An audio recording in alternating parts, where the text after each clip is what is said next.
Why use Fiddler? One main reason for using Fiddler is to be able to troubleshoot problems.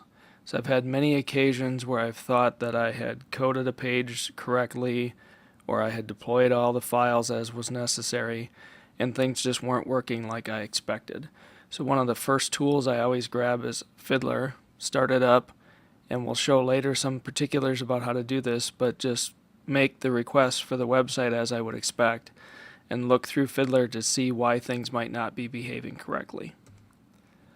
Another one is performance evaluation. So it's very common if I'm looking at a new site, somebody says that they're having difficulties or their site's not performing very well. Fiddler's also the first tool I'll look to give me a quick view of how the particular site runs.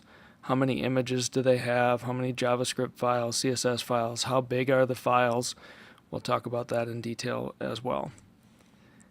Being able to fiddle with requests or responses, that's actually how the tool got its name, but the ability to make changes to either the request before it goes to the server or the response before it's interpreted by the browser, to be able to make slight modifications and see what would happen.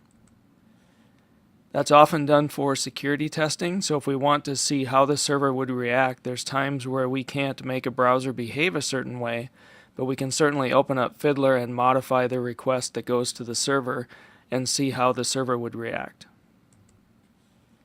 It's also very helpful to visualize page requests, so a lot of times when you pull up a site, it's useful to use the timeline feature and just get a quick indicator of which parts of the site are taking a long time to download or long DNS times to look up.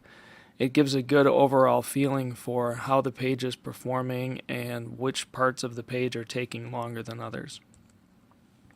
And lastly, just periodic site reviews. So I make it a habit of every couple weeks or month just opening Fiddler, going to my primary website and see if there's anything in the request trace that I don't expect. Are there any requests to strange domains? Are there any files that are a lot larger than they were before?